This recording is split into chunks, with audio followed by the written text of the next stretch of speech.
Hi everyone, welcome to Volleyball DNA, where we examine the characteristics that make up some of the most intriguing personalities in the world of volleyball. I'm Anton Rojas. And I'm Denden Lazaro. The subject for this episode has a resume every aspiring volleyball player should dream of having. She won multiple championships in the UAAP in both the high school and collegiate level for LaSalle. As a pro, she's collected 4 PSL trophies aside from the many individual awards that I can no longer enumerate because it will take me forever to. Let's welcome Dawn Macandili. Hello! Haba na ng hair mo! Super! Good morning! Morning! My Buti God! Miss Miss Everywhere! Yes! Hi, Anton! Hi! Welcome to the show! Thank you for having me. I like your background. Are you also a plantita? Ayun, plantita. I was searching for the term plantita. Yung mom ko actually and yung dad ko, mahilig sa plants before pa. Okay. So, yung house namin punong-puno ng plants. So Don, kamusta? How have you been? What you been up to this quarantine? Okay naman. Talagang nakakamiss lang mag-training with people. Kasi iba talaga yung feeling pag mag-isa lang and with your team. So, yun yung pinaka-namimiss ko ngayon. Working out alone. Working out alone. Everybody got to deal with that nowadays. Yeah. But you guys do yung mga Zoom trainings together? Yeah, mga twice a week lang. So, most of that week talaga, you're on your own. Mag-isa ka lang. Yeah. Hard. Sobrang nakakasawa pag mag-isa ka lang eh. Parang it's hard, like nobody's pushing you. Yeah. Don, are you in your hometown of Tanawan, Batangas? No. Yung house namin talaga nasa Alabang na eh. So, okay. we just visit pag may occasion. Okay. Pero yung family niyo talaga, as in yun yung hometown, Tanawan, Batangas? Yeah. Both sides. I see. Okay. So is Tanawan, Batangas like a hotbed when it comes to volleyball? Was that where you were first introduced to the sport? Actually, I'm from Tanawan. Tapos, pumapasok kami ng school sa Lipa, Batangas.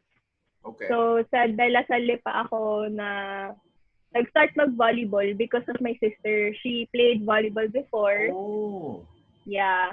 Pero hindi na natuloy-tuloy yun eh. So, nag-quit agad siya. But, one day kasi, yung kuya ko nag-training na basketball until 6.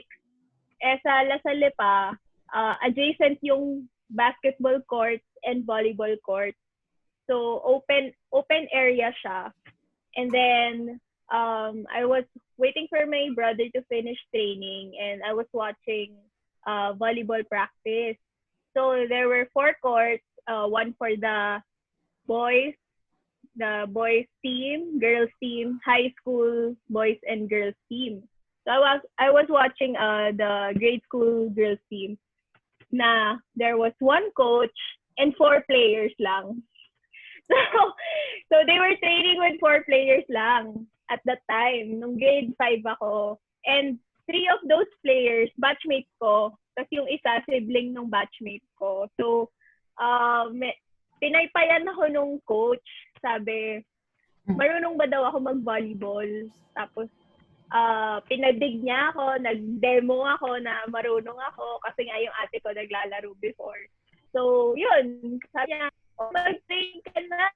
So, takbo ako sa mom ko sa parking lot. Tapos sabi ko, pwede ba ako mag-join ng volleyball team? Ganyan, magti-training na daw ako bukas. Ganon, sobrang excited ko. So, medyo pabalik-balik pa ako. Ang layo ng parking lot dun sa court. So, sabi ni parang may mga questions si mami na ano bang gagawin dyan? Tuwing kailan ba training? So, takbo ulit ako sa coach ko na yung mga tanong ni mami, tinatanong ko. Tapos, pabalik-balik ako until yun na nga, pinayagan ako mag-join ng team. And you were grade 5. You started young, actually. Yeah. Pero actually yung teammates ko nga grade pa lang nasa team na eh. So, I think kasi rin, into volleyball talaga yung family nila. So, baka kaya maaga sila na-join ng team. But your sister, you weren't teammates in Lipa? No. She joined very fast lang. Kasi hindi siya nagtagal. Pero sabi nga nung coach ko before, siya, very potential. Yun nga lang, hindi siya nagtuloy-tuloy. Okay. So wait, how did you guys play? Since they started with 4 players and then you joined, so lima pa lang kayo. You need 6 players. So nung nag-join ako, biglang nag-surge in naman lahat ng gustong mag-join din. So parang from 4 players, naging almost 20 kami. Wow! Kasi super dumami kami. Yeah, at that Ganun time. kabilis, Okay. Super. Madami rin kasi ako nahatak na friend ko. Tara, Yun naman pala eh. Tara na! Don, this is in De La Salle Lipa? Yeah. So, Lasalliano ka ba? As in, since the beginning? Yes. Oh my prep. God! Wow! Yeah. What do you guys call that if you're like Lasallian from very start? Meron kami Green-blooded? may loyalty award, ganyan. Pag graduate ka from grade 1 to 4th year high school in a LaSalle school, any LaSalle school, katulad ko, I was in grade school sa La Salle Lipa, and then Zobel sa high school, I can still get the loyalty award for when I graduate high school. So may joke yan eh. May award ka ba nung high school? Meron, may medal ako. Loyalty award. Diba? May medal ako nung high school. But you definitely garnered more medals than just that loyalty award, Don. But just out of curiosity, your sister, anong position niya nung naglaro siya ng volleyball? So ito nga, di ba, nung time na yon, parang kaka-introduce pa lang ng Libero position sa volleyball community. So, nung sinabihan siya na baka mag-libero siya, hindi niya alam kung anong ibig sabihin nun. So, nag-quit na lang siya. What? Natakot siya. Kahit ako yung nung nag-start ako na gawin ako libero nung high school, sabi ko, ano ba to? What am I doing? Kasi hindi ko naman talaga alam kung ano yung specific terms and yung rules. I was just going with the flow na, nasa team ako, okay. But I didn't really study the positions until nung high school na ako. So, nung grade 5, ano laro mo nun? Spiker ako, no? Wow! Wala bang video? Wala bang video, Don? Pictures ba? Hindi ko sure. Documented ba to? Share mo naman yan. Wala pa akong nakikitang spike. Don Macandili spike. Wow! Kasi nung time naman nun, magkaka-height pa kami. Ako naman talaga na-iwan sa height. So ayun. I think, nun opposite spiker. Tapos, ito naalala ko yung game namin, STCAA, division meet or area meet yun. Nag-approach ako. Minsan lang kasi ako bigyan ng bola kasi hindi naman marunong spike. Nag-approach ako. Pag-drop ball ko, inside! Sa court namin! Oh! Hindi na nag-over! So, ayun. Minsan ka na nga lang setan doon eh. Okay. Bakit, Don? Sino ba idol mo na volleyball player?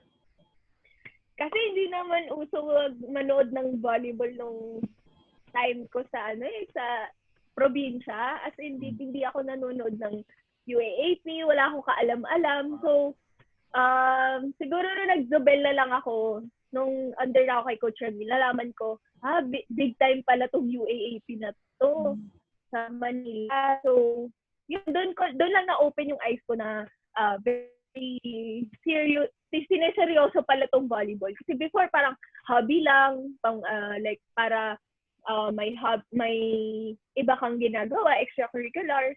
So parang yun nga, nung nalaman ko na big time pala yung UAAP, parang nakita ko na I can still play and parang masiseryoso pala siya. Ganun. So you only became a libero when you were in high school, right? Yeah, correct. And in high school, you were already coached by Coach Ramil. That's crazy. Yeah.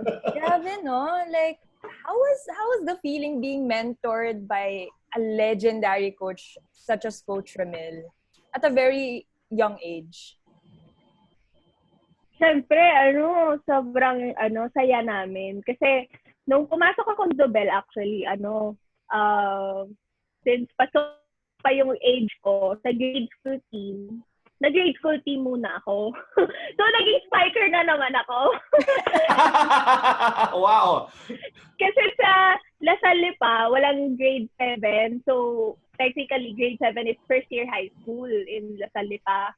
So, from grade 6, grade 7, nag-high school team na ako. And then, nung lumipat naman ako ng Zobel for grade 8, so nadagdagan ako ng 1 year kasi may grade 7 sa Zobel, bumalik na naman ako sa grade school team. Since pasok pa nga daw yung age ko. So, naging spiker ako doon. Open spiker ako noon. Tapos, so second year high school na ako naging under kay Coach Ramil. And we were very excited kasi nga, syempre, coach to ng champion team ng DLFU and we're gonna learn from him. And then, I think he only came to practice once a week kasi nga busy siya and with the travel from Taft to Alabang, very magastos, ganyan. So, we look forward to that one day na pumupunta si Coach Ramil. So, sobrang excited kami lahat na matuto. Kasi iba yung aura ni Coach Ramil sa high school nung nag-college kami. As in, like, sobrang bait niya and talagang we were having so much fun every time he was there. Tapos, syempre, na-experience na namin ngayon yung mag-training kami sa college. Kasi siguro mga pa-third year, fourth year high school na ako. Nakikisabay na kami sa summer training sa Taft. Wow, that's a revelation, ha? Kasi, di ba, normally, nakaka-intimidate eh. Pag si Coach Ramil eh. Coach Ramil de Jesus yan eh. Pero that's a revelation to me that iba yung approach ni Coach Ramil sa high school level and sa college level. Don, I wanna ask you something Kasi, so second year, UAP lineup ka na sa high school. Tama ba? Yeah. So you were part of the three-peat. Yes. Yung season 73 to season 75 na three-peat ng Zobel. Yes. Okay. Kim D, she was your teammate in Zobel, and you guys went on to win many, many championships. I'm just curious about the origin of this partnership between you and Kim D because you've been very successful together as teammates. What was your first encounter with Kim D? What was your impression of her? And at the time, did you have any idea na you guys could accomplish so much down the road as teammates? First impression ko kay Kim, very tall player, as in perfect for volleyball kasi matangkad eh. So, nakita ko na I think she's gonna go far talaga with her height. So, kung ma-take advantage lang ngayon, na malayo talaga yung mararating niya. And as her teammate before kasi talagang we were just having fun na inside the court and outside the court. We were hanging out, training. So parang halos half of my volleyball career kasama ko talaga si Kiana. Most of my volleyball career actually kasama ko si Kim. And lahat na pagdaanan na namin, yung masayang part, growing together, and crying together. Nakita ko talaga actually yung growth niya as a volleyball player and as a person din. So, proud ako sa kanya kasi ang laki na na-accomplish niya from our Zobel playing days to where she is now. Well, did you ever imagine that hanggang ngayon magiging teammates pa rin kayo? I mean, from high school and then college and then pros, even in the national team, nagsabay pa kayo. Actually, hindi ko na-imagine yun eh. Kasi parang, actually, hindi ko nga na-imagine sarili ko na going this far. Since nung bata ako, pag tinanong ako, ano bang gusto mong maging paglaki mo? Tapos for fun lang, nilagay ko, professional volleyball player. Put it out into the universe. Yeah, kasi hindi ko naman alam actually kung ano yung gusto ko. Kasi ba yung iba, gusto maging doctor, maging ganyan. Ako talaga nilagay ko professional volleyball player. And at that time, wala pa namang mga pro league, wala pang anything. So, talagang, kung titingnan ko ngayon na volleyball is at its peak talaga in the Philippines and in the world, na I'm very lucky na I actually started playing. Don, you mentioned earlier nga na Coach Ramil was handling both the college and the high school level. So, nakita mo yung pagkakaiba na nagka-training ka sa high school at nagka-training ka sa college. When you finally got to the collegiate level, did you feel like the change in the approach of Coach Ramil towards you guys? Kasi sinabi mo nga, iba yung aura niya sa high school at sa collegiate level. Naramdaman mo ba agad yung pagbabago once you got in Taft? Of course. pero mas lenient pa siya sa freshman. Yan. Kasi he knows there's room for mistakes pa and we're still adapting, ganyan. Pero once we stepped into sophomore, junior, yan, mas sobrang strict na siya sa amin kasi parang he gave you a year to adjust. You should have already adjusted by then.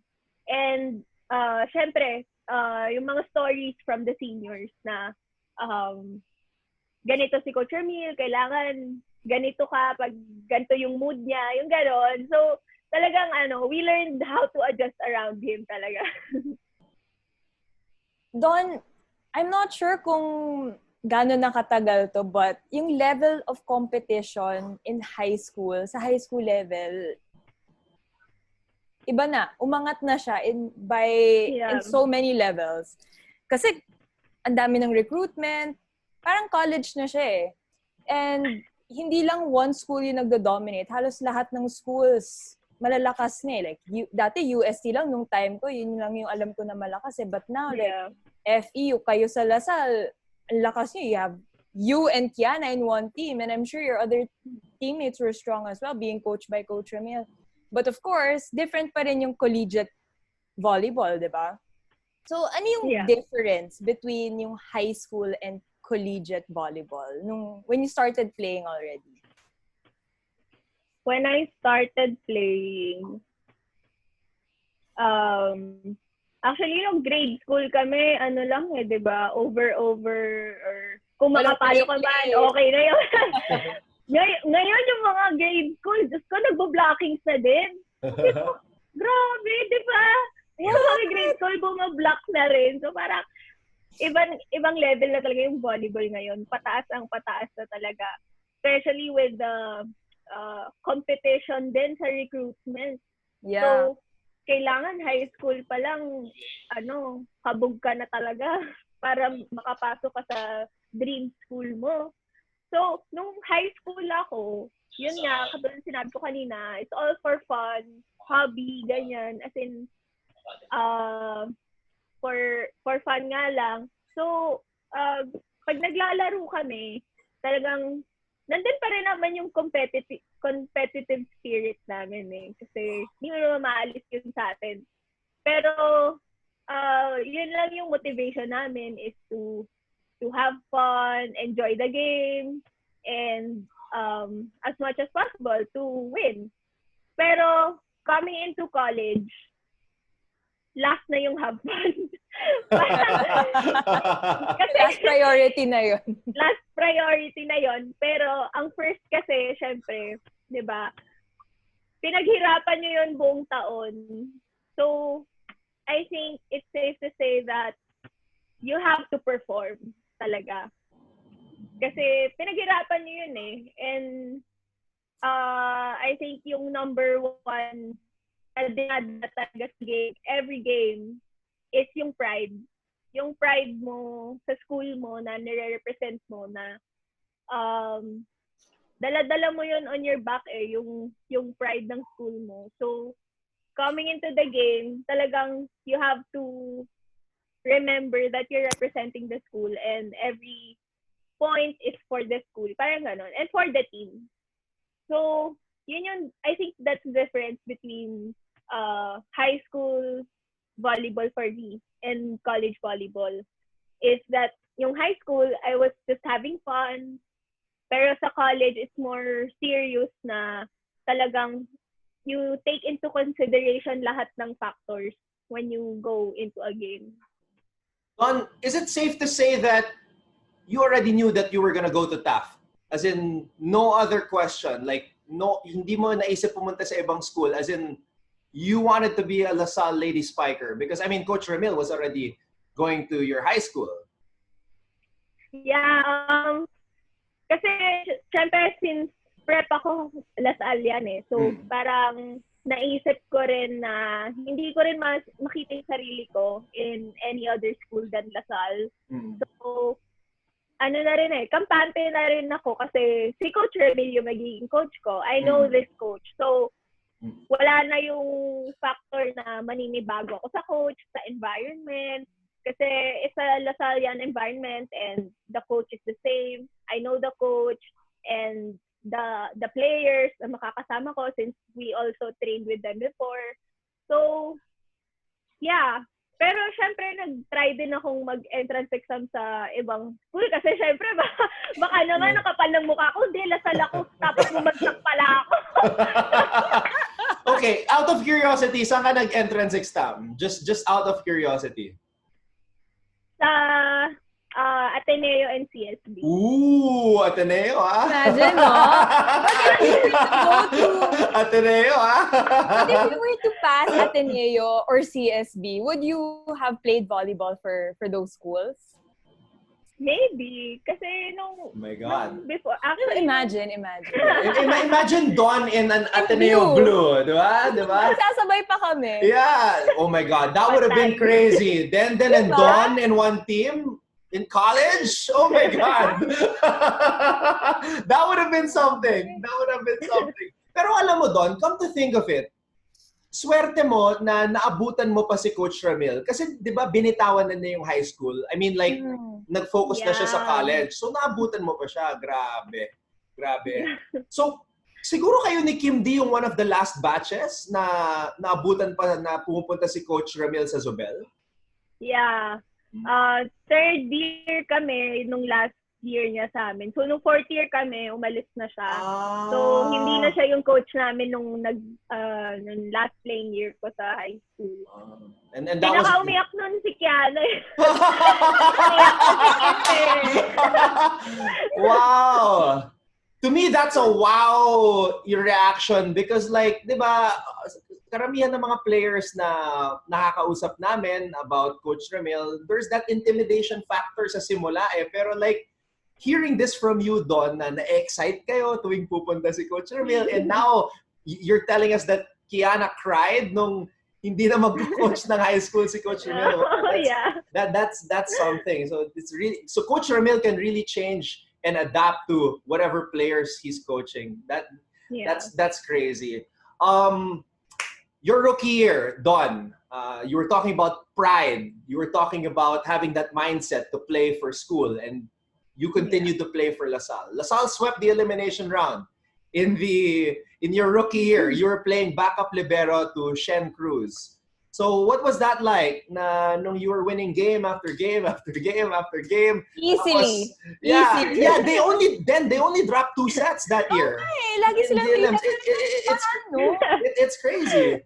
So what was that like doon na ano was going through your mind na, wow, ganito pala sa college, ang lakas pala ng team dito. Yeah. Solid yun. As in, nung rookie year ko, parang, yun nga, coming from a high school mindset na I'm just having fun and hindi ko naman talaga sineseryoso.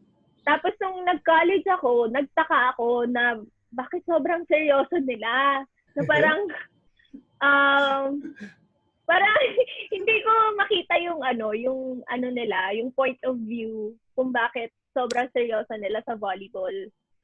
As in, I had to learn the hard way na bakit, yung feeling ba, ano yung connection mo to volleyball. Parang wala pa ako doon nung rookie year ko. So, parang nung season 76 na nananalo kami, okay, yun, nananalo pala, I'm just going to training, nananalo naman kami, ganyan. And then, when we lost the championship, parang posible pala yun na bigla na lang ganon, mag-iba yung side ng bola. Di ba, bilog yung bola, minsan nasa taas ka, tapos biglang nasa ilalim ka na. So, nakita ko doon yung kung gaano kaseryoso tong volleyball na to sa college. So, I think it was a learning experience for me how to actually have an emotional connection with volleyball. So, yun, yung rookie year ko talaga devastating. Welcome to Salle. Ganon. Hindi kasi doon sanay ka manalo eh. Sanay ka manalo eh kasi 3 straight championships in college, in high school, and then 14 straight wins in your first stint in college. So, syempre nakakagulat yung nangyari sa finals. But I'm just curious about yung 18-day wait. Kasi syempre, the reward of sweeping the elims is you go straight to the finals. And there was an 18-day wait before you played in the finals. And at that time, ang dami nag-hype up sa NU eh. Ang dami nag-hype up sa NU that year because the Santiago sisters, Denden and Jaja. So, while you were training, Don, during those 18 days na hindi nyo alam kung sino yung makakalaban nyo sa finals, what was going through your mind and what was the team doing, like watching and then, oh my God, Ateneo, umaangat. Tapos, they beat NU twice. Sila yung nakalaban nyo sa finals. Like, I'm just curious because that was a long stretch. I mean, 18 days is no joke, di ba? Yeah. Yung 18 days na yun, dahil nga we all thought that NU was gonna go to the finals. Kami rin naman, nakala namin NU. Yeah. Kasi NU na yung pinag-aralan namin. Ooh. Yeah, that's why. So, nagulat kami lahat na Ateneo beat NU and we had to start from scratch. So, I think that was the game changer for us to actually to ibahin yung mindset namin na hindi na NU yung kalaban namin, Ateneo na. So, kailangan fresh mind, ganyan. So, ganun talaga ang game eh. There's a winner, there's a loser. So, it's just a learning lesson for all of us talaga. Yeah, sobrang hirap yun. At the start of the 18 days that you were preparing for the finals, you were already preparing for NU and then you have just a couple of days to change your game plan. Kasi puro mga 3 days lang given from our last game against NU and then magpa-finals na. So, that's, kailangan mabilis ka talaga mag-adjust. So, si Coach Ramil naman, laging magaling yan mag-adjust. Laging may bunot. Never nawawala ng magic bunot yan. Then, si Don yung naging bunot nung finals. Yeah, it was... Oh my God. Sabi niyo ba yung stress ko na rookie tapos, shit, maglalaro ko sa final. Yeah, and like, oh my God. Ano nangyari nung 18 days na yun at biglang nag-decide si Coach Ramil na ikaw yung magsa-start as libero sa finals? First ever finals mo, rookie ka. Tapos after 18 days, ikaw yung nag-start. Ano yung reaction mo dun? Sobrang, syempre sa training, competitive. You're learning from your senior and I think sa sobrang gusto mong maangatan, actually, it's a healthy competition naman na maangatan yung senior mo kasi yun din naman yung tinuturo. So, I guess na pansin ni Coach Emil na there are days na mas okay yung pasa ko or yung defense ko. So, ako yung isa-start, parang ganon. So, parang hindi ko in-expect na sa game ako maglalaro. So,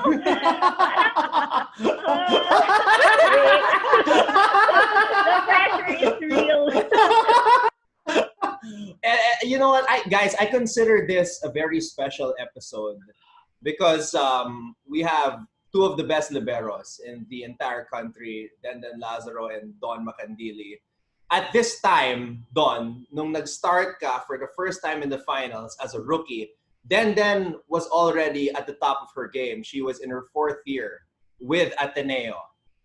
I'm just curious, when did you first hear about this Denden Lazaro who plays the same position as you? And na-challenge ka ba sa kanya? Like, what was your first encounter with her? Do you remember? Yun nga, pag nakakalaban namin yung Ateneo, sabi ko, grabe naman tong libero ng Ateneo, napaka-steady. Pag ini-interview ko, sabi, sino ba yung idol mo libero? Hindi ko lang sinasabi si Ate Ben kasi Ateneo.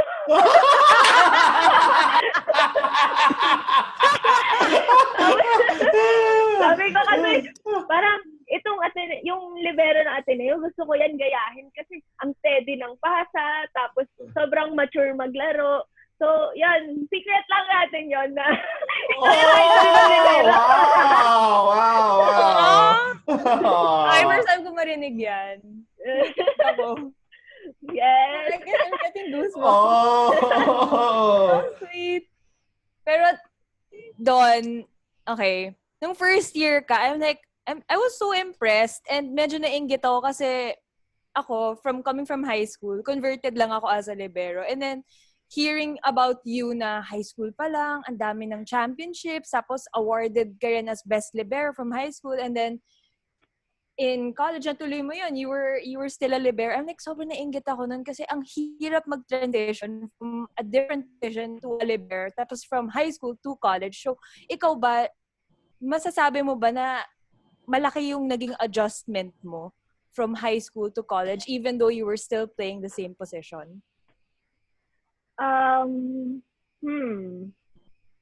Siguro,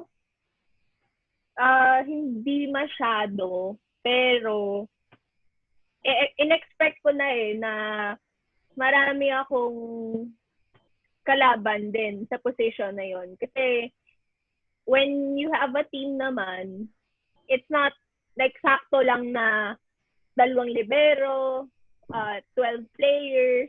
Laging may putal kasi pagpipilian pa yan eh. So, I think coming into college, yun yung nasa isip ko. How am I gonna prove myself worthy of the lineup?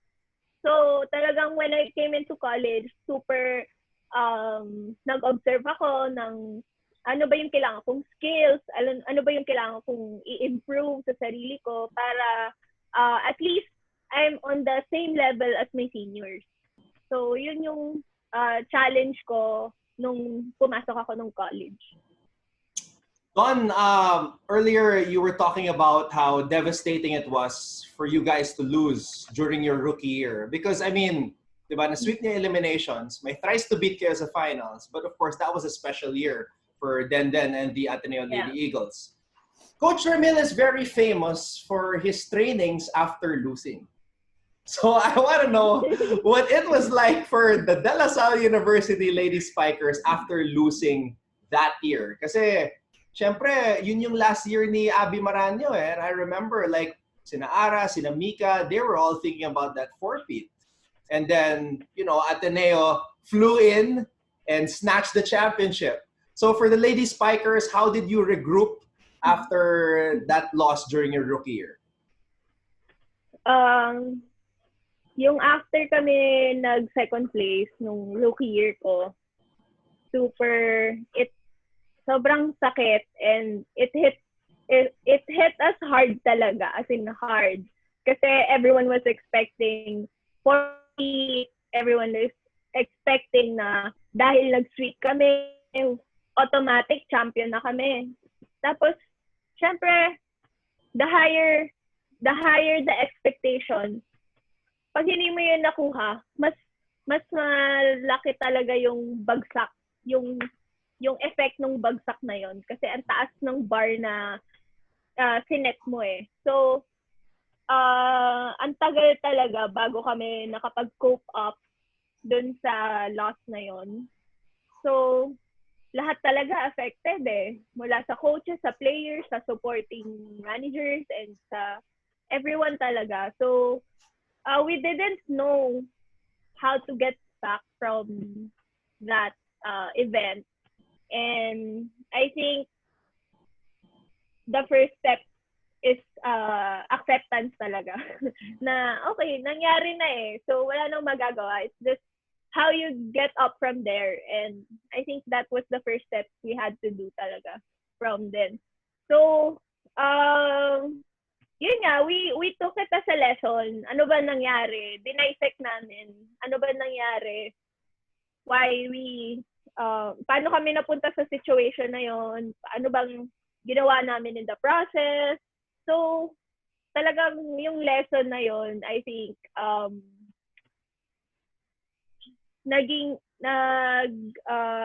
nag-yield ng solution. So, yung solution na yon, I think, very effective naman up till now na nabuo yung sistema namin. So, in season 77 naman, you guys finished the eliminations with a 12-2 record. You faced NU sa Final Four, sa semis, and this was where Ara suffered her devastating injury in your second game against NU, and she was doing it all, like passing, digging, blocking, scoring for the team. And she played her best game again in that NU game. How was it losing your ace player before the finals, right before the finals? What was the mentality or the mindset of the team? Dahil nga si Ate Ara yung sinasandalan namin sa team, dahil siya yung ace player namin, and as our senior, siya yung pinupuntahan namin pag kailangan namin ng advice or motivation para lumaban. And not seeing her on the court, parang medyo na-lost kami. But Coach Emil told us na huwag kayong maghanap ng wala. So we had to work with what we had na players. So I think talagang dinedicate na lang namin yung last few games for her, dahil nga we had to play eh. So we couldn't wait for her to push herself pa na kahit injured na siya or maglaro pa siya. Hindi eh. Talagang kami na lang yun eh. So yun, hindi pa rin talaga kami pinalad na manalo. But yun nga, kung nung season 76 naman, naubos kami. Ito namang season 77, nagkulang kami. So, yun nga yung sinabi ko na with this first 2 years of my college career, nag-adjust kami ngayon to create a new system.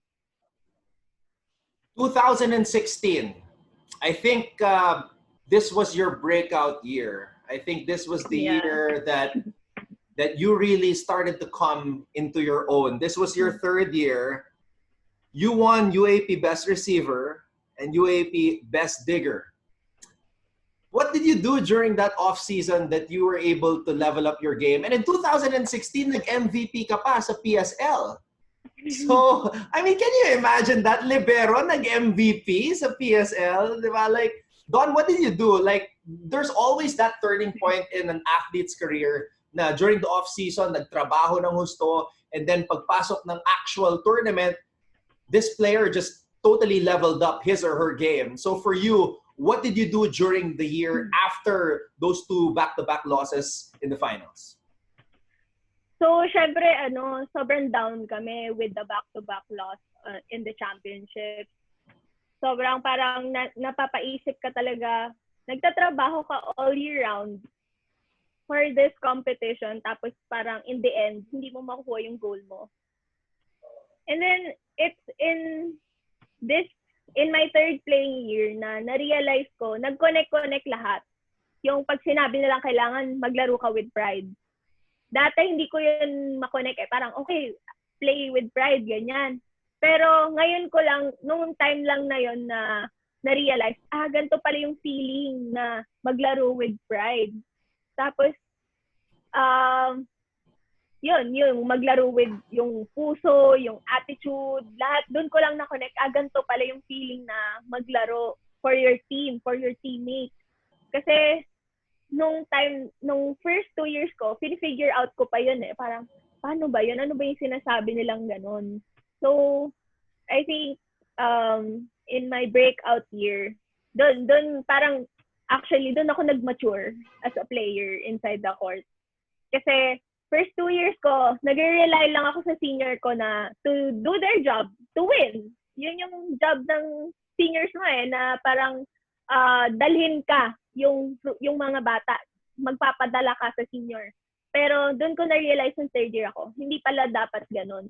Dapat tutulungan mo sila na, tutulungan mo yung mga bata na dalhin yung sarili nila na parang to lead themselves. And actually, yung mga bata, na maging leader sa sarili nila. So, yun nga, maturity as a player, I think, is what helps me push myself more in volleyball. Yun. I'm not sure if you shared this nung nasa national team tayo, but I asked you, like, ano yung preparation na ginawa mo to get this good? I mean, you were good. And then you mentioned to me na it was Coach Bok that helped you level up your game. Kasi before Coach Bok, pag kunwari may drills yung mga spikers, spiking, usually tayong mga libero, nagpupulot lang tayo ng bola, diba? But with Coach Bok, tinutukan ka talaga kayong mga libero. So, was he yung game changer for your game leveling up? Yeah, actually, buti na kasi very forgetful lang ito. Si Coach Bok actually nga, yung game changer ko kasi when he came into the team, sakto nga, third year ko. And from first year to second year, yun nga, laging with the drills, laging shared lahat, pag-defense shared for everyone. Not much individual skills. So, yung mga libero, nung dumating si Coach Bok, sobrang na-focus na yung libero kasi talagang ang style niya is Japanese training. So, inintroduce niya kami sa mga drills na pang-Japanese. So sobrang na-amaze ako. Wow! Japanese style na defense. Tapos, ang daming drills na pinapagawa sa amin. So, natutuwa ako kasi I'm always looking forward to learning something new. So, lagi niya kami ini-introduce sa techniques, ganyan. So, parang ako, wow, gusto ko siyang i-master. So, parang every training, may pinapagawa siya sa amin. So, tsaka iba rin kasi talaga siyang mag-correct. As in, to the slightest detail, like, kuwari, nakaganyan, kailangan ganyan. So, parang, may difference pala yung slight angle lang. And yung, kung paano mo tigasan yung elbow mo, yung forearm mo. may effect pala yon. So, doon ko na-realize na volleyball is very technical. Na hindi lang basta, oh, marunong ako mag-receive, marunong ako mag-pass. Hindi. Kung marunong ka mag-receive, kailangan ganito yung form mo, kailangan ganito ka baba, yung mga ganon. So, very small details yung tinuturo niya sa amin. And makikita mo talaga yung effect niya sa training and sa game. So, nag-iba talaga yung mindset ko noon sa volleyball na parang, ito, ang lawak niya, na ang dami ko pang hindi alam. So, parang doon ako na-engganyo na, I want to learn more. So, doon, yun yung mindset ko noon. I want to learn more talaga. You know what? Season 78, sinabi mo nga, Don, parang lahat nag-connect. Personally and team-wise. This was the final year of Aragalang, Mika Reyes, Sid Demesilio, Mika Esperanza, and Carol Cerveza. And all of these players made significant contributions to De La Salle University. Tapos, nag-emerge pa si Kiana at si Majoy Baron, who was best blocker that year. Like, how confident were you that you guys would bring back the championship to La Salle? And when you finally overcame Ateneo in 3 games in the finals, what was the feeling na, sinabi mo nga, Don, na when the expectations are high, you know, the longer the drop is to reach the ground. To get back up at the top of the mountain, Don, what was the feeling like? Actually, nung time na yun kasi, si Ate Ara was in rehab pa before, like a few weeks before UAAP. Nag-rehab pa si Ate Ara. And I think we wanted, as much as we wanted to like have a mindset na these are the players, with or without Ate Ara, we're gonna play in the UAAP. So, we tried to like work with the team, ganyan.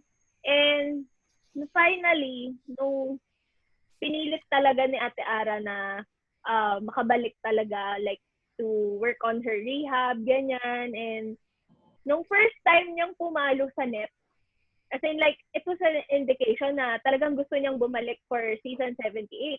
And talagang kami, sobrang hype na kami na, shit, babalik na si Ate Ara. Parang sobrang, tapos nung bumalik na nga siya for the first time, nag-training siya with us. Super nag-iba talaga yung aura namin sa loob. Like, we could see that we're gonna take this to the end. So, yun talaga. Sobrang laking bagay ng one person na yun sa team, no? Like, Ara Galang, although she's like really quiet, very timid, but when she steps on the court, ibang confidence yung nabibigay niya sa teammates niya. It's the whole team, actually. And it came full circle for you guys. I mean, you were up against an Alyssa Valdez-led Ateneo squad in the finals. And it was, they had a hard time with you guys because you were all seasoned players already. You, Kim, Ara, Mika, Sid, and then Kim was doing well. Kiana was doing well. Majoy did really well also. So you guys took it home, took back the championship back to Taft. Ang sakit nun sa loob. But was this the most satisfying championship out of all the championships you won in the UAAP? Yeah, it was the most satisfying kasi it was the first for my college career. And I think yun yung pinaka mas na-appreciate ko kasi I know, parang nakita ko lahat ng sides eh. Like, I understood what was happening. Like, yung hard work and yung teammates namin na coming from an injury, talagang gustong makabalik. So, parang nag-gel together yung yung like lahat ng factors na nag-inspire sa amin para ipaglaban talaga until the end yung bringing home the championship.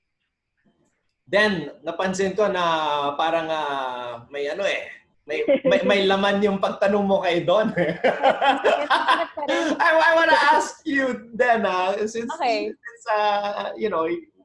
you guys Ateneo and LaSalle. What was it like for you watching the finals?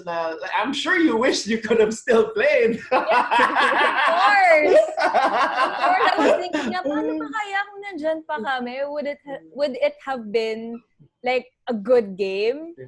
Sino kaya mananalo? Kasi siguro kung yung season 77 lineup namin and then there's season 78, kasi season 77 yung lahat kami seniors na kami halos team, experience na. And that goes for their team nung season 78. So, and nung season 77 kasi, we did have a hard time against LaSalle even without Ara.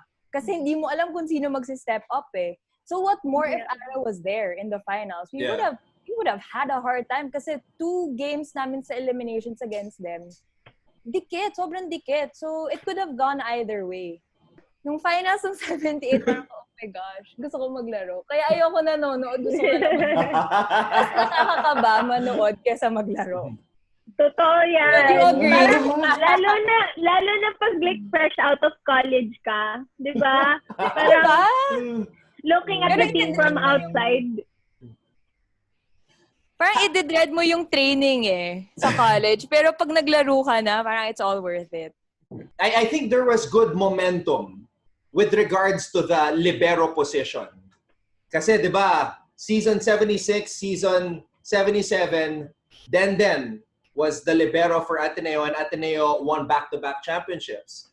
And then when Denden graduated, ikaw naman yung nag-emerge doon. So, you and Denden became teammates. I mean, from rivals, Ateneo and LaSalle, naging magkasama kayo sa national team. So I want to ask your thoughts on that. Like, itong libero ng Ateneo, yung ang galing pumasa, yung sobrang steady, magiging teammate ko na sa national team. What was the feeling like? And were you guys friends right away? Paano ba yun? Actually, hearing stories from other people. Ano yan? Spill me. Sinong people? Sabi nila, mataray daw si Ate Den. Nako po. Na-intimidate ako na lahat. Magiging teammate kami. Tapos magka-position pa kami. So parang, paano kaya kami magsasama? Like, kasi syempre, pag training, magkasama kayo lagi. But it wasn't true. Talaga na super bait ni Ate Den, down to earth.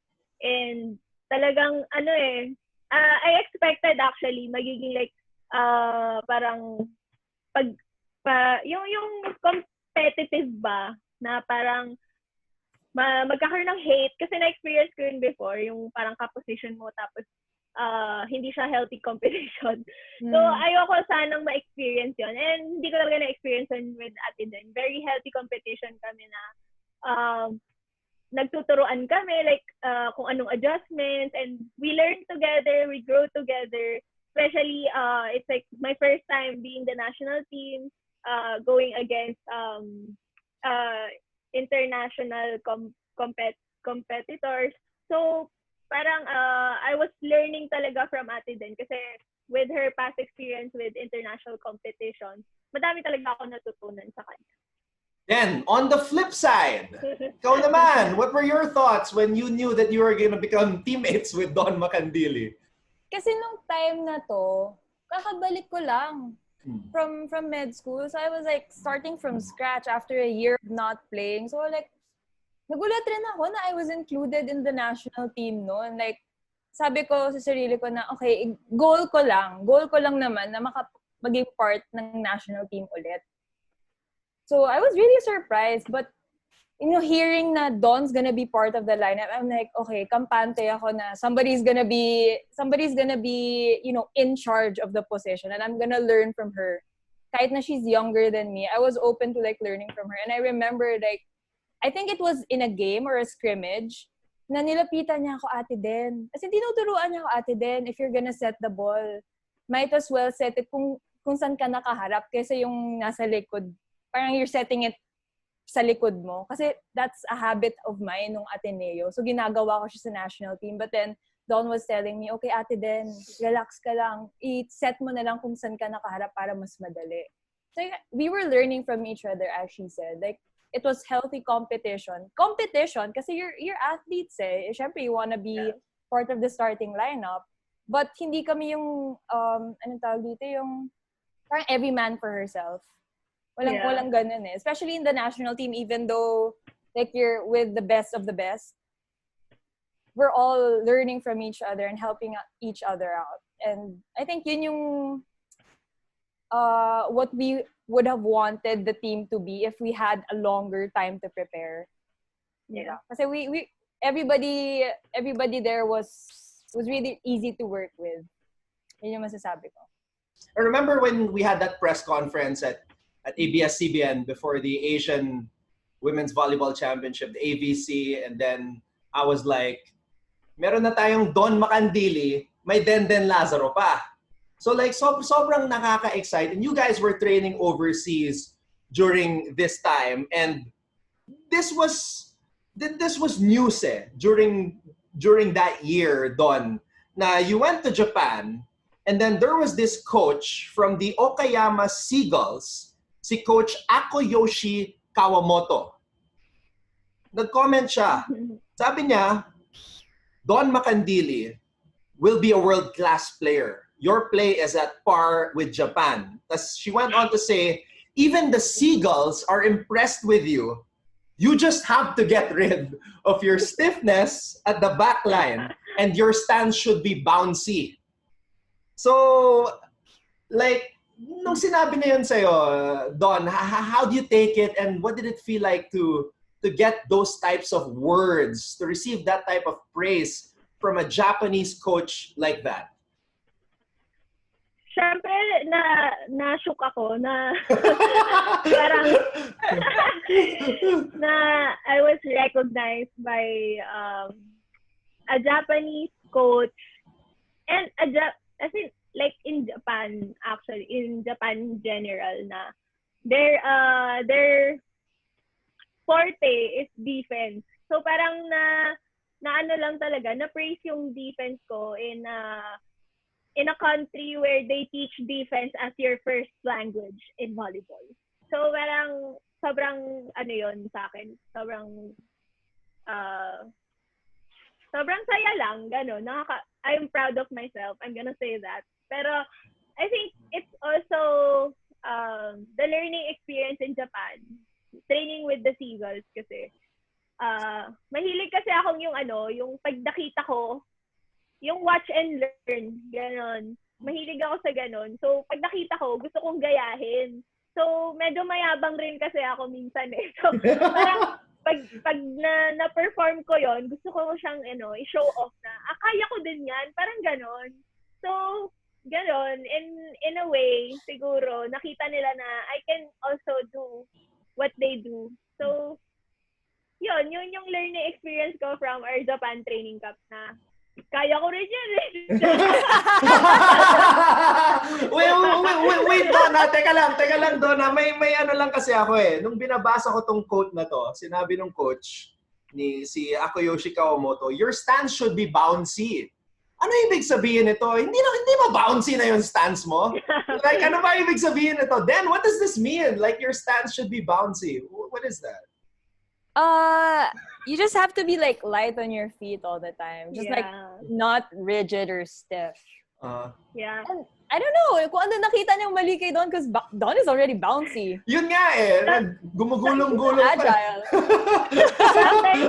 Sometimes kasi nag-over-predict ako. Di ba kailangan kasi ina-anticipate mo yung bola. So, kailangan bouncy ka para pag na-anticipate mo, gagalaw ka agad. But sometimes, I over-anticipate na pupuntahan ko agad, wala pa yung bola. So, minsan nag-iba yung direction. I'm gonna miss it.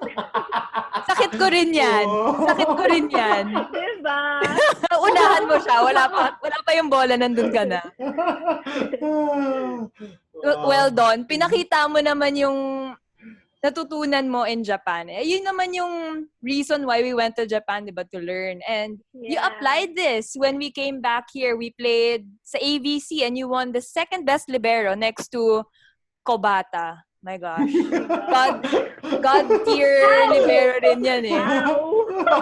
Diba? How did it feel to be able to bring an awards despite not achieving yung podium finish that we wanted. Yeah. We placed 8th nung tournament na yon. But how did it feel like for you to win that award? Very speechless and parang di ako makapaniwala kasi syempre mga kalaban mo seasoned players na international level. So parang winning an award kasama ko yung mga Thai players, Japan players. Parang hindi ko ma-accept sa sarili ko, am I at that level with them? So, winning that award actually made me work harder to prove myself to myself. To prove myself to myself na talagang na-deserve ko.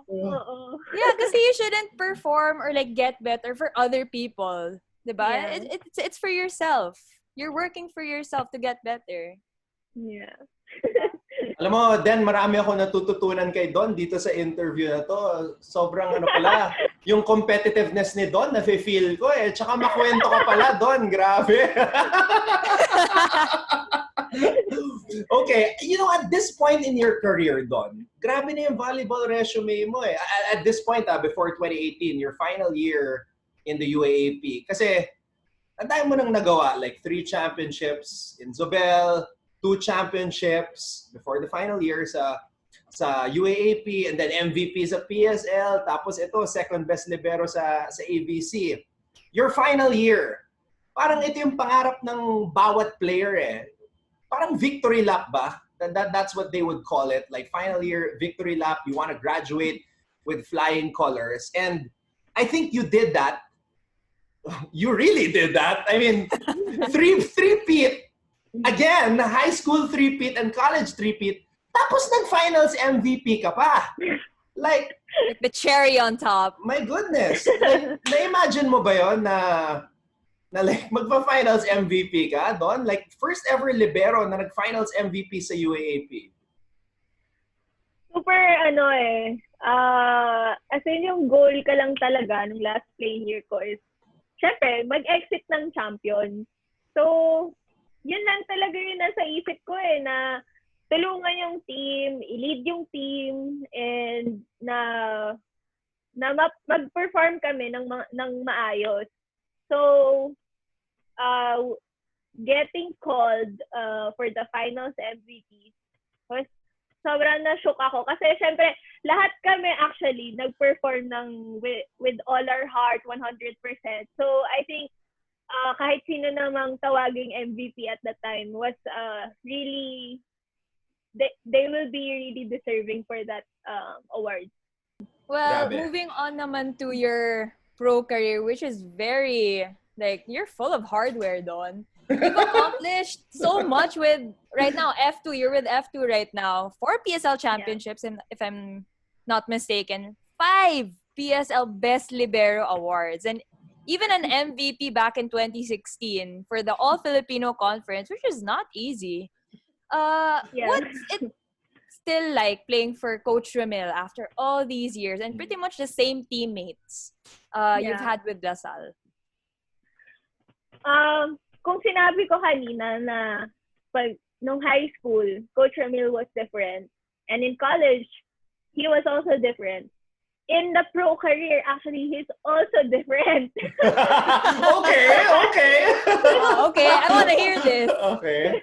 Kasi diba, high school, he was having fun with the kids, kasi teaching new stuff, basics, ganyan. In college, he's strict kasi nga, he's building the character of the players. Dahil na-build na niya yung characters ng players, once he coaches them in the pro career naman, iba na rin yung attitude niya towards the players. Kasi alam niya na na sila eh, like nandun na yung skills. Parang aanuhin na lang niya, ko-correct niya na lang from time to time. More on technical na lang tong sa F2 logistics. So, I think mas relaxed siya sa PSL na sa pro team kasi alam niya na built na yung players niya, kailangan lang niyang i-guide. kesa, like, versus sa college na ang dami pang corrections, ang dami pa, like, with the skills. So, yun. Kung may basketball is life, si Coach Ramil, volleyball is life. And there's levels to Coach Ramil. High school, college, and pro. You know what? Kayong dalawa, like, since you guys are two of the best in the entire country at what you guys do, playing the libero position, there's always a crossroads with the two of you. Like, nag-meet sa UAP, tapos naging magkakampi sa national team, and then sa PSL 2019 PSL Grand Prix, nagkaharap na naman kayo sa finals. Denden was playing for Petron. So, like, Don, like, to encapsulate the whole Denden Lazaro and Don Macandili, I don't know what you can call it, rivalry, partnership, friendship. Like, what's it like being Denden's opponent, teammate, and friend?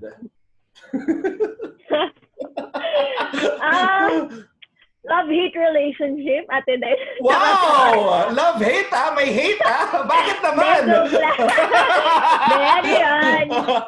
Siyempre, lahat naman ng players, on the court, ano yan, parang magkalaban tayo. Walang friends.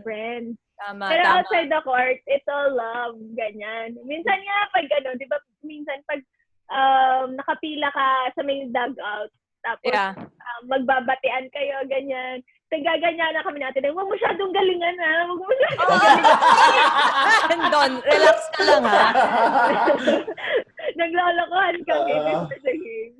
I think that's the respect factor.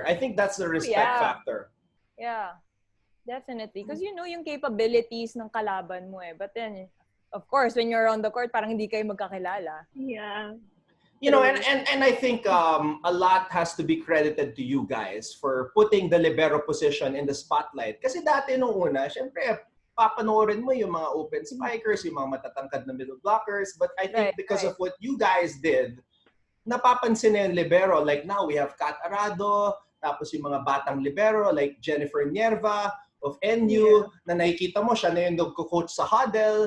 Diba? Nakikita mo na, you know, these liberos can step up and become leaders of a team and make an impact as well. Like, I just want to ask the both of you, like, how happy are you seeing, you know, these new liberos step up and shine? I think I was one of the lucky liberos na parang pa-peak na ng like recognition ng liberos in the Philippines in volleyball. So parang ako na yung nag-benefit. Parang thank you to the yung mga seniors ko na in the past na although low-key sila, but really sobrang effective nila yung impact nila sa team. Sobrang efficient nila as a libero. Like, yung position as a libero, parang napakita nila na it's as important as any role. And coming to my years in playing volleyball, parang ako na yung nag-benefit dun sa yung sinasabi mo, it's in the limelight na nga. Na, liberos are as important as any role in the team. So parang ako lang yung nag-benefit. Kami lang yung nag-benefit na pinapakita na sa highlights and sa pinofocus na sa TV, ganun.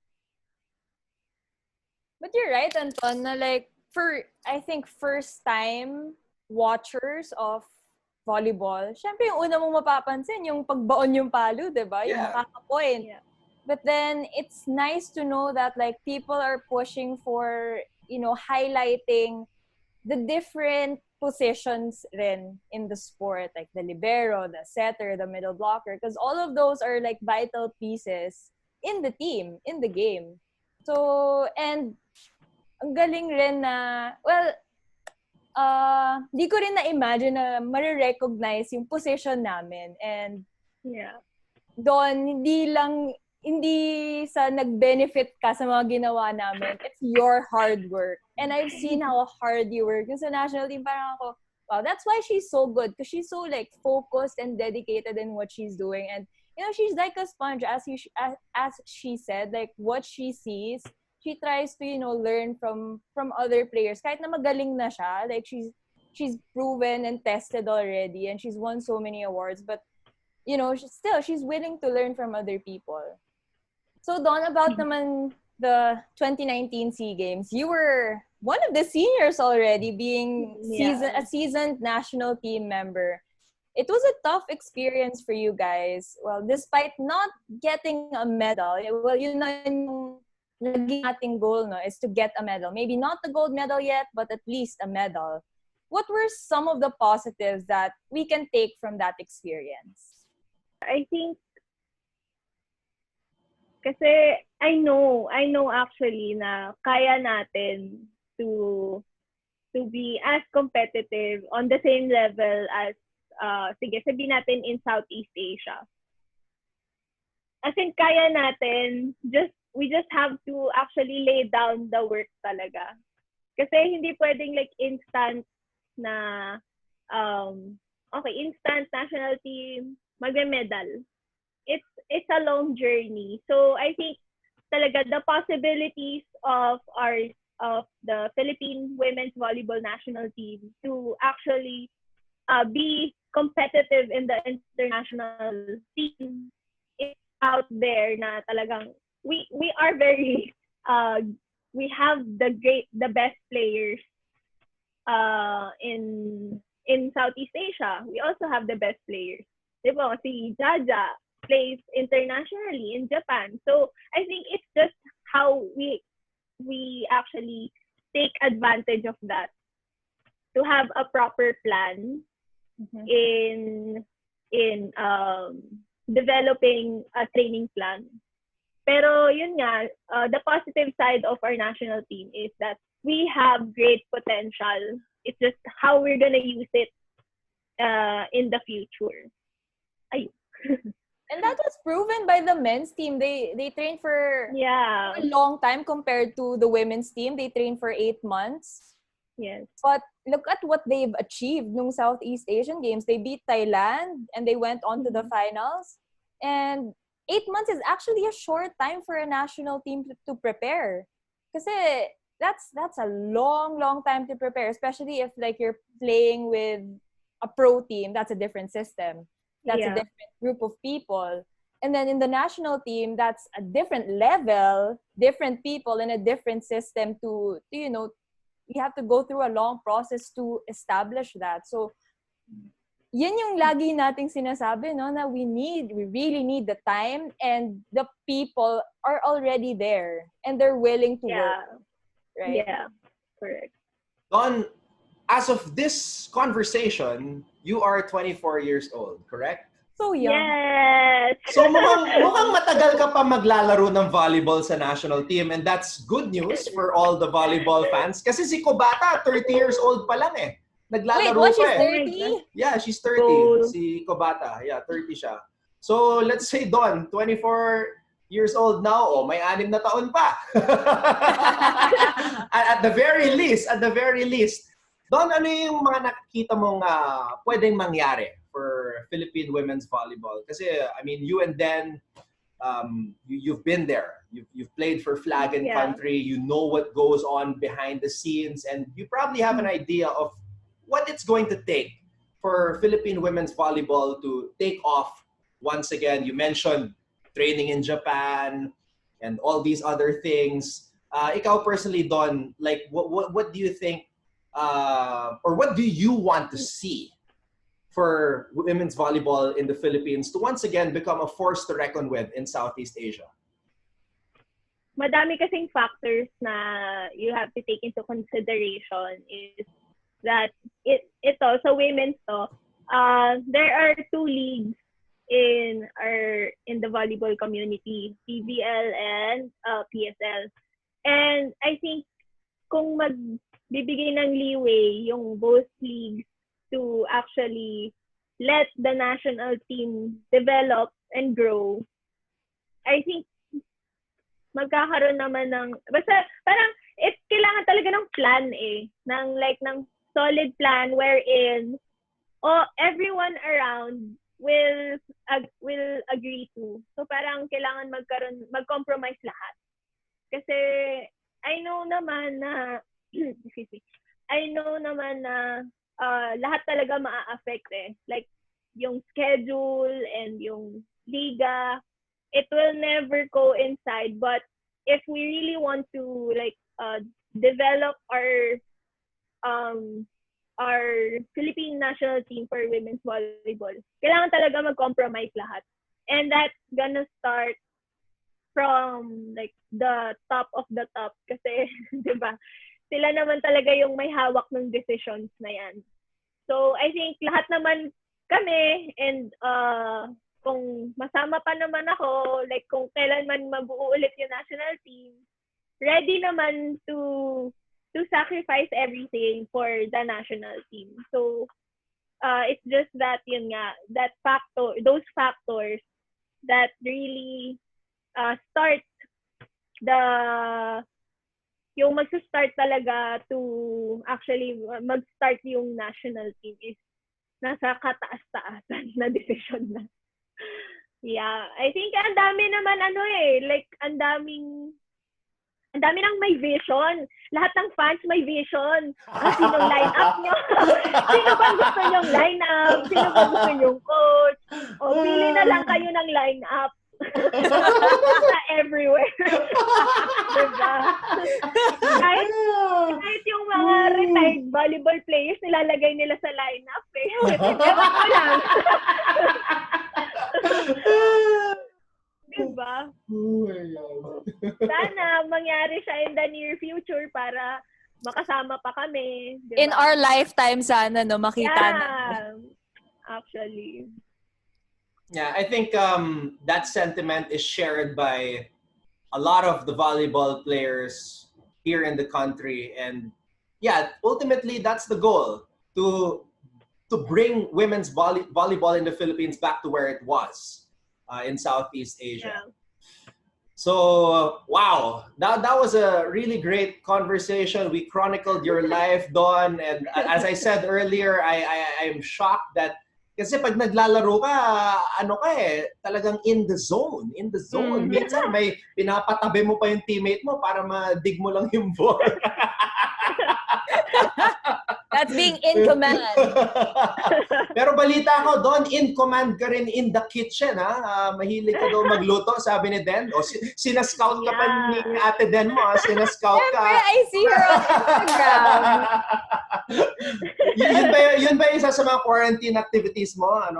Don Appetit, is that the name of your store? Yeah.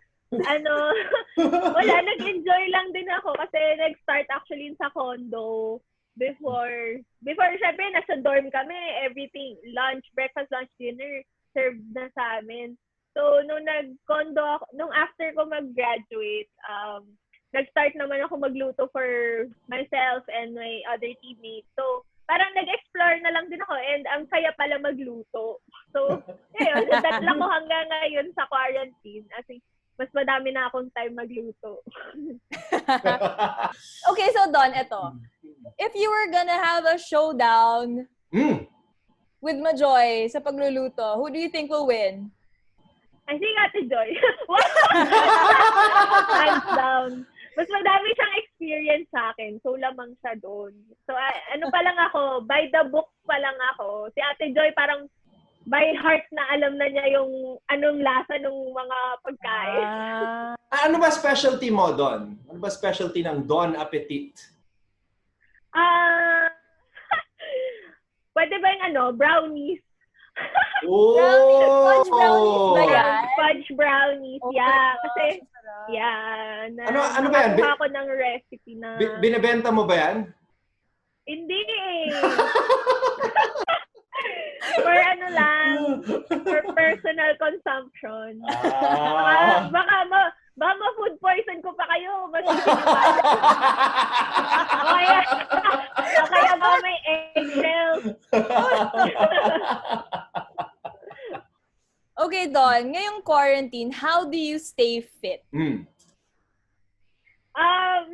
kami, yung conditioning coach namin, may program, may individual programs for us. So, we do that every day, and mga twice a week, we have team sessions. So, that's how I stay fit. And sometimes I go for a jog before inaalaw pa. And ano pa ba? Ayun. So, talagang self-discipline talaga na gawin yung workout. Which is very lonely kasi walang strict na coach na magsasabi sa'yo na, oh, gawin mo na. Diba? So, talagang self-discipline yung kalaban this quarantine. Okay, before we say goodbye, since it's rare that we have both of you on the same screen, and since you girls, I'm sure a lot of the liberos nowadays, madami na yan, look up to the two of you. What's your advice to them? Because I'm sure one day you want to see the libero position really, really grow. Like sinabi mo nga, Don, from 4 players, naging 20 players kayo sa Salle Lipa. Baka ngayon, from 3 or 4 or 5 great liberos, ang dami ng elite liberos sa buong bansa. Like, what's your advice for the young liberos out there who are watching this? I think kasi with the young players now, ang gusto talaga nila agad is makalaro. Maging first 6 and parang nawawalan sila ng patience sa sarili nila. Kasi parang gusto nila paano ba, madami nagtatanong sa akin, paano ba maging Don Macandili? Paano ba maging, makapag-defense ng magaling? Yung mga ganon. And I'm gonna say, truthfully, you're gonna have to work for it. And it's gonna take super much, it's gonna take time talaga to get to where I am now. Kasi dami kong pinagdaanan and madaming ups and madami ring downs. So I think you have to be ready for that.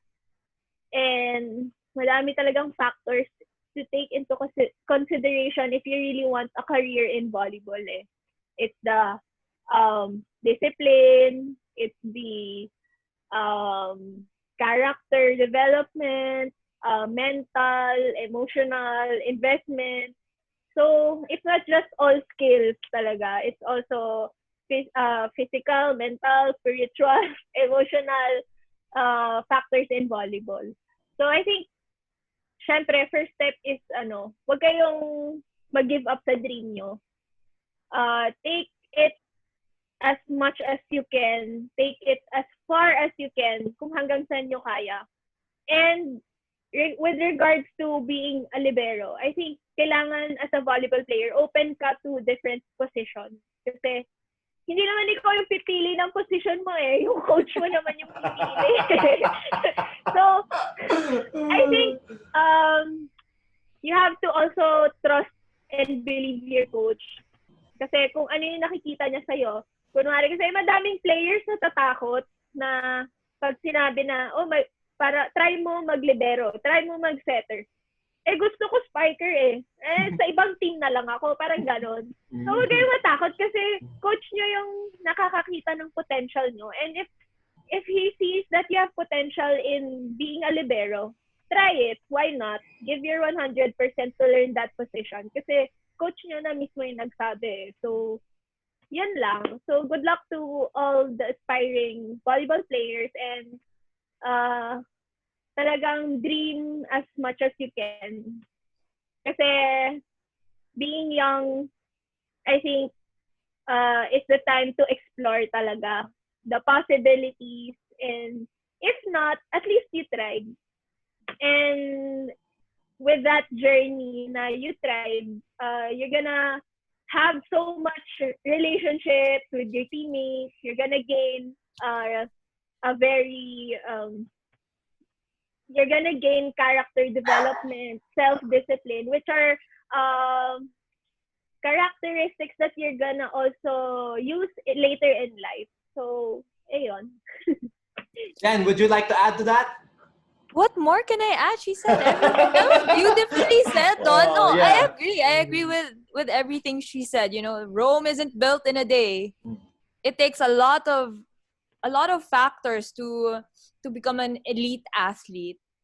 Mental, emotional, spiritual, physical investment. And it's not all about skill.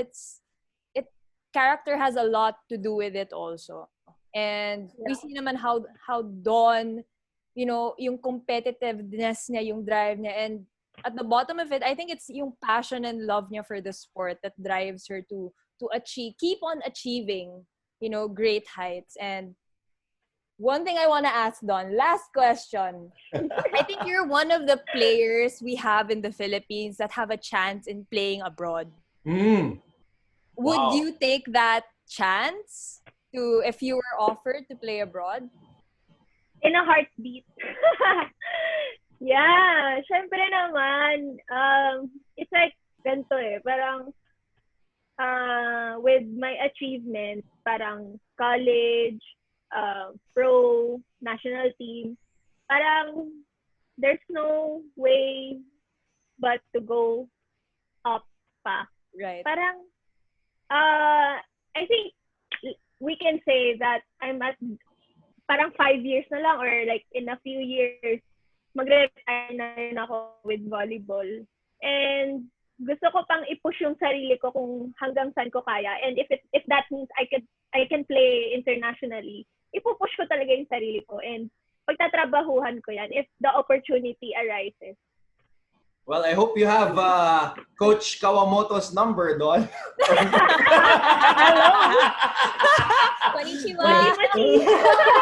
Now, I will say this though. Because we're talking about the future, and ako, ang wish ko, yung mga future liberos ng Pilipinas have the steadiness of Denden Lazaro and the bounciness of Don Macandili. Don, thank you so much for the time. We learned so much from your story, your journey. Maraming salamat, and thank you so much for being so candid and open with us here on the show. Thank you so much for having me, Anton and Ate Den. Thank you so much, Don. I hope that everybody watching, learns from everything that you shared, especially yung message mo to aspiring volleyball players. And it really means a lot that you shared your experiences with us here in the show. Miss Everywhere on Volleyball DNA. Thank you guys so much for watching. We'll see you all next time.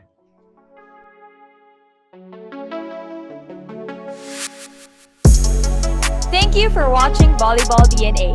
Make sure you hit the subscribe button to get notified for future episodes and interview highlights. And while you're at it, head over to our Facebook page by clicking on the link in the description.